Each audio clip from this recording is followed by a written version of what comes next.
ഇന്ന് ടാലി പ്രൈമിൽ എങ്ങനെയാണ് financial year change ചെയ്യുക എന്നുള്ളത് നോക്കാം. അതായത് ഇപ്പോൾ ഏപ്രിൽ മാസമാണല്ലോ. അപ്പോൾ ഒരു ബിസിനസ്സിനെ സംബന്ധിച്ചിടത്തോളം ഏപ്രിൽ മാസം എന്ന് പറയുന്നത് വളരെ ഇമ്പോർട്ടൻ്റ് ആണ്. കാരണം എന്താ വെച്ചാൽ ഒരു ഫിനാൻഷ്യൽ ഇയർ എപ്പോഴും തുടങ്ങുക ഏപ്രിലിൽ തുടങ്ങി മാർച്ചിലാണ് അവസാനിക്കുക. എന്നാൽ ഒരു അക്കാഡമിക് ഇയർ എന്ന് പറഞ്ഞാൽ അങ്ങനെയല്ല, അത് ജനുവരിയിൽ തുടങ്ങി ഡിസംബറിലാണ് അവസാനിക്കുക. അതായത് ഏപ്രിൽ എന്ന് പറയുന്നത് ഒരു ബിസിനസ്സുകാരെ സംബന്ധിച്ച് ഏറ്റവും ഇമ്പോർട്ടൻ്റ് ആയിട്ടുള്ള ഒരു മന്താണ്. ഹലോ ഫ്രണ്ട്സ്, ഞാൻ Shyamala Narayanan. Welcome back to my channel Tally accounting Malayalam. എൻ്റെ വീഡിയോ ആദ്യമായിട്ടാണ് നിങ്ങൾ കാണുന്നുണ്ടെന്നുണ്ടെങ്കിൽ, എൻ്റെ ടീച്ചിങ് സ്റ്റൈൽ നിങ്ങൾക്ക് ഇഷ്ടമാണെന്നുള്ളതുണ്ടെങ്കിൽ ഒന്ന് സബ്സ്ക്രൈബ് ചെയ്യണേ. അതിനോടൊപ്പം തന്നെ തൊട്ടടുത്തുള്ള ബെൽ ബട്ടണും കൂടി ഒന്ന് ക്ലിക്ക് ചെയ്യണേ. എന്നാൽ മാത്രമാണ് ഞാനിടുന്ന വീഡിയോകളുടെ എല്ലാം നോട്ടിഫിക്കേഷൻ നിങ്ങൾക്ക് കിട്ടുള്ളൂ. പിന്നെ ഇഷ്ടമായി കഴിഞ്ഞാൽ ഫ്രണ്ട്സിനോ റിലേറ്റീവ്സിനോ ഒക്കെ ഒന്ന് ഷെയർ ചെയ്ത് കൊടുക്കണേ. അപ്പോൾ ഏപ്രിൽ 1 അവര് ഡേറ്റ് ചേഞ്ച് ചെയ്യുക. ഇപ്പോൾ ഇവിടെ നിങ്ങൾക്ക് നോക്കിക്കഴിഞ്ഞാൽ മനസ്സിലാവും. ഇപ്പോൾ ഇവിടെ നോക്കിക്കഴിഞ്ഞിട്ടുണ്ടെങ്കിൽ ഇതിന്റെ ഡേറ്റ് കിടക്കുന്നത് ഇപ്പോൾ 1 ഏപ്രിൽ 2022 ടു 31 മാർച്ച് 23 ആണ് കിടക്കുന്നത്. ഇവിടെ കമ്പനിയുടെ പേരുണ്ട്, അതേപോലെ തന്നെ ഇവിടെ date of last entry 31 March 2023 ഇതിന്റെ ലാസ്റ്റ് എൻട്രി ചെയ്തിരിക്കുന്നത്. അപ്പൊ ഇനി നമുക്ക് ഇപ്പോൾ ഏപ്രിലായി. അപ്പൊ നമുക്ക് ഇനി 1/4 ഇനി നമ്മൾ ചെയ്യേണ്ടത്. അപ്പൊ നമ്മൾ കമ്പനി നമ്മൾ പുതുതായിട്ട് ക്രിയേറ്റ് ചെയ്യേണ്ട ആവശ്യമൊന്നുമില്ല. നമ്മൾ ഈ കമ്പനിയിൽ തന്നെ നമ്മൾ ഡേറ്റ് ചേഞ്ച് ചെയ്തിട്ടാണ് നമ്മൾ ചെയ്യുക. അപ്പൊ നമുക്കത് എങ്ങനെയാണെന്നുള്ളത് നോക്കാം. ഇപ്പൊ നമ്മൾ ഇവിടെ വെച്ചിട്ട് നമ്മളിപ്പോൾ വൗച്ചേഴ്സ് ചെയ്യണമെന്ന് വിചാരിക്കുക. നമ്മൾ വൗച്ചർ സെലക്ട് ചെയ്തിട്ട് എടുത്തു. ഇപ്പോൾ ഡേറ്റ് ഇപ്പോൾ 1/4 ഡേറ്റ് ആണ് ചെയ്യണത്. അപ്പോൾ ഇവിടെ 1/4 എന്നുള്ളത് അടിച്ചു, നമ്മുടെ എൻ്റർ അടിച്ചു. ഇനി നമ്മൾ ഒരു ട്രാൻസാക്ഷൻ ഇപ്പോൾ ചെയ്യണത്. ഇപ്പം നമ്മൾ ഒരു ട്രാൻസാക്ഷൻ ഇപ്പോൾ ചെയ്യുകയാണെന്ന് വിചാരിക്കുക. നമ്മൾ വൗച്ചർ സെലക്ട് ചെയ്തിട്ട് എടുത്തു. ഇപ്പോൾ 1/4/2023 ഒരു ട്രാൻസാക്ഷൻ ചെയ്യണത്. അപ്പോൾ ഇവിടെ 1/4/2023 എന്നുള്ളത് കൊടുത്തു, എൻ്റർ അടിച്ചു.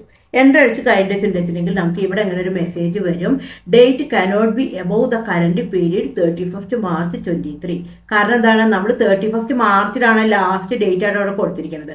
ഒരു കമ്പനിയുടെ ഫിനാൻഷ്യൽ ഇയർ തുടങ്ങുന്ന സമയത്ത് നമ്മൾ എന്താണ് കൊടുത്തിട്ടുണ്ടായിരുന്നത്, അവിടെ 1/4/2022 ടു 31 മാർച്ച് 2023 അപ്പോൾ അതുവരെയുള്ള ട്രാൻസാക്ഷൻ മാത്രമാണ് അതിൽ ചെയ്യാൻ പറ്റുള്ളൂ. അപ്പോൾ 1/4 നമ്മൾക്ക് ചെയ്യാൻ പറ്റില്ല. നമുക്ക് കുറച്ച് സെറ്റിങ്സ് ചെയ്ത് കഴിഞ്ഞാൽ മാത്രമാണ് നമുക്ക് 1/4 ട്രാൻസാക്ഷൻ ചെയ്യാൻ പറ്റുള്ളൂ. അപ്പോൾ അത് എങ്ങനെയാണെന്നുള്ളത് നമ്മൾക്ക് നോക്കാം. അതിലെന്താണ് ചെയ്യേണ്ടതെന്നുള്ളത് നമുക്ക് നോക്കാം. അപ്പോൾ അതിന് വേണ്ടിയിട്ടാണെന്നുണ്ടെങ്കിൽ നമ്മൾ ഗേറ്റ് ഓഫ് ടാലിയിൽ വെച്ചിട്ട് തന്നെയാണ് നമ്മൾ ഇയർ ചേഞ്ച് ചെയ്യേണ്ടത്. നമുക്ക് ഇത് എങ്ങനെയാണെന്നുള്ളത് നോക്കാം. അപ്പോൾ അതിന് മുമ്പ് നമുക്കിപ്പോൾ കഴിഞ്ഞ വർഷത്തെ ബാലൻസ് ഷീറ്റ് എടുത്ത് നോക്കാം. അതായത് ഏപ്രിൽ 22 ടു മാർച്ച് 23 വരെ ഉള്ളത് നമ്മൾ ബാലൻസ് ഷീറ്റ് സെലക്ട് ചെയ്തിട്ട് എടുത്തു, ബാലൻസ് ഷീറ്റ് ഡീറ്റെയിൽഡ് എടുത്തു. അപ്പോൾ ഇതിൽ നമുക്ക് ഇത്രയും കാര്യങ്ങളാണ് നമുക്കിവിടെ കിടക്കുന്നത്. അപ്പോൾ ഇതാണ് നമ്മളുടെ കഴിഞ്ഞ വർഷത്തെ ബാലൻസ് ഷീറ്റ് എന്ന് പറയുന്നത്. ലയബിലിറ്റീസും ഉണ്ട്, അതേപോലെ തന്നെ അസറ്റും ഉണ്ട്. അപ്പോൾ ഇനി നമുക്ക് എങ്ങനെയാണ് ഡേറ്റ് ചേഞ്ച് ചെയ്യുക എന്നുള്ളത് നോക്കാം. അപ്പോൾ ഡേറ്റ് ചേഞ്ച് ചെയ്യാൻ വേണ്ടിയിട്ട് നമ്മൾ ഗേറ്റ് ഓഫ് ടാലിയിൽ തന്നെയാണ് നിൽക്കേണ്ടത്. ഇവിടെ വെച്ചിട്ട് ജസ്റ്റ് ഒന്ന് Alt F2 പ്രസ് ചെയ്യുക. ഇവിടെ വെച്ചിട്ട് ഇനി എന്താണ് കൊടുക്കേണ്ടത്, 1/4/2023 ടു 31/3/2024 ഈ ഡേറ്റ് ആണ് കൊടുക്കേണ്ടത്. അപ്പം നമ്മളെപ്പോഴും ഒരു ഫിനാൻഷ്യൽ ഇയറിലേക്ക് കടക്കുന്നതിന് മുമ്പ് നമ്മൾ കഴിഞ്ഞ വർഷത്തെ എൻട്രീസ് എല്ലാതും നമ്മൾ ചെയ്തിട്ട് ക്ലോസ് ചെയ്യണം. ഇയർ ആൻഡ് അഡ്ജസ്റ്റ്മെന്റ്സ് എന്നാണ് അതിന് പറയുക.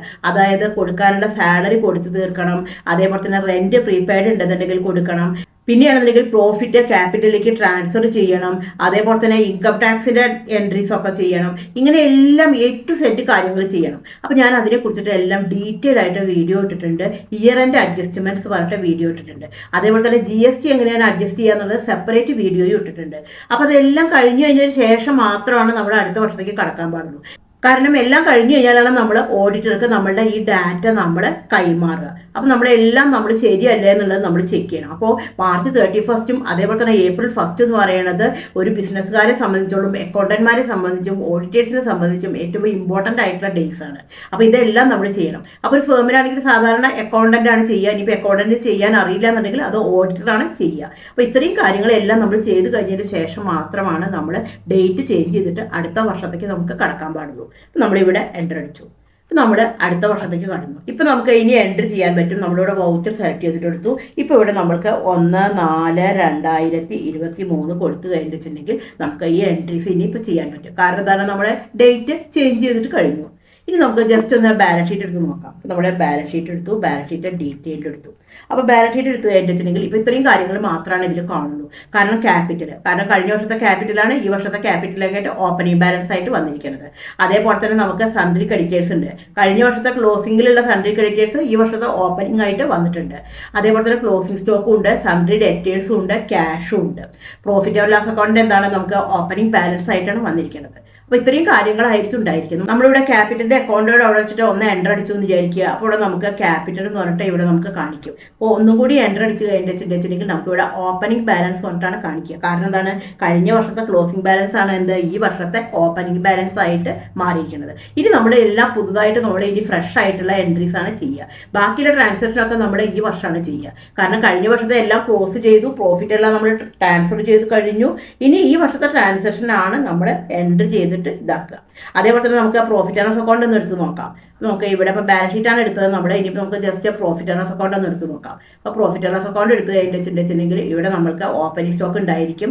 അതേപോലെ തന്നെ പർച്ചേസ് ഡയറക്റ്റ് എക്സ്പെൻസ് ഒന്നും ഉണ്ടായിരിക്കില്ല. കാരണം അതെല്ലാം കഴിഞ്ഞ വർഷത്തിൽ അഡ്ജസ്റ്റ് ചെയ്ത് കഴിഞ്ഞു. അതേപോലെ തന്നെ ഇൻഡയറക്റ്റ് എക്സ്പെൻസ് ഇല്ല. പിന്നെ ഇവിടെയാണെന്നുണ്ടെങ്കിൽ നമ്മൾക്ക് സെയിൽസ് ഇല്ല, ക്ലോസിംഗ് സ്റ്റോക്കാണ് ഉള്ളത്. അപ്പോൾ ഇങ്ങനെയാണ് നമ്മൾ ഫിനാൻഷ്യൽ ഇയർ നമ്മൾ ചേഞ്ച് ചെയ്യുക. ഇനിയിപ്പോൾ നമുക്ക് കഴിഞ്ഞ വർഷത്തെ ഡാറ്റകൾ കിട്ടണമെന്ന് വിചാരിക്കുക. അപ്പോൾ നമ്മുടെ ഡിസ്പ്ലേ ഡേ ബുക്ക് സെലക്ട് ചെയ്തിട്ട് എടുത്തു. ഇപ്പോൾ നമുക്ക് ഡേ ബുക്കിൽ ഇപ്പോൾ ഒന്നും കാണില്ല. കാരണം എന്താണ്, നമ്മൾ നിൽക്കുന്നത് എന്താണ്, ഇപ്പോൾ 1/4/23 അപ്പോൾ 1/4/23 നമ്മൾ ട്രാൻസാക്ഷൻ ഒന്നും ചെയ്തിട്ടില്ല. ഇനി കഴിഞ്ഞ വർഷത്തെ ഡേ ബുക്ക് കാണണമെന്ന് വിചാരിക്കുക. വീണ്ടും ഇവിടെ വെച്ചിട്ട് ഒന്ന് Alt F2 അടിച്ചു. ഇവിടെ വെച്ചിട്ട് 1/4/2022 ടു 31/3/2023 അടിക്കാം. അപ്പോൾ ഇവിടെ കഴിഞ്ഞ വർഷത്തിലുള്ള ഡാറ്റകൾ ഇവിടെ വരും. അപ്പോൾ നമ്മളിത് കഴിഞ്ഞ വർഷത്തെ ട്രാൻസാക്ഷൻ ആണ്. നമ്മൾ ഈ എൻട്രി ഒന്ന് ഓൾട്ടർ ചെയ്യാൻ നോക്കാം. നമുക്ക് നമ്മളിവിടെ ക്യാപിറ്റൽ എന്നുള്ളത് എൻ്റർ അടിച്ചു, റെസിപ്റ്റ് എടുത്തു. ഇപ്പം ഞാൻ ക്യാപിറ്റലിൻ്റെ എമൗണ്ട് ഒന്ന് ചേഞ്ച് ചെയ്യാൻ പോവുകയാണ്. ഇപ്പം ഞാൻ എൻ്റർ അടിച്ചു, 2,50,000 ആയിട്ട് മാറ്റി. പക്ഷേ എൻട്രി അടിച്ച് കഴിഞ്ഞിട്ടുണ്ടെങ്കിൽ ഈ എൻട്രി നമ്മൾക്ക് ചേഞ്ച് ചെയ്യാൻ പറ്റില്ല. കാരണം എന്താണ്, നമ്മൾ കഴിഞ്ഞ വർഷം എല്ലാം കഴിഞ്ഞ് ക്ലോസ് ചെയ്ത് വെച്ചിട്ടുള്ളതാണ്. അപ്പോൾ കഴിഞ്ഞ വർഷത്തെ ക്ലോസ് കഴിഞ്ഞ് എല്ലാം കഴിഞ്ഞ് നമ്മൾ ഓഡിറ്റർക്ക് സബ്മിറ്റ് ചെയ്തിട്ടുള്ളതാണ്. അപ്പോൾ അത് നമ്മൾക്ക് എന്താണ്, പിന്നീട് ഈ വർഷത്തെ എന്താണ് വന്നിട്ട് നമുക്ക് അതിന് ചേഞ്ച് ചെയ്യാൻ പറ്റില്ല. എന്നാൽ നമുക്ക് എൻട്രീസ് എല്ലാം കാണാൻ പറ്റും. നമുക്ക് എന്തെങ്കിലും ഡൗട്ട് ഉണ്ടെന്നുണ്ടെങ്കിൽ ആ എൻട്രീസ് നമുക്ക് എടുത്തു നോക്കാൻ പറ്റും. പക്ഷെ അതിൽ യാതൊരു തരത്തിലുള്ള ചേഞ്ചസും നമ്മൾക്ക് ചെയ്യാൻ പറ്റില്ല. അപ്പോൾ ഇത് നിങ്ങൾക്ക് മനസ്സിലായി എന്ന് ഞാൻ വിചാരിക്കുന്നു. Thank you for watching.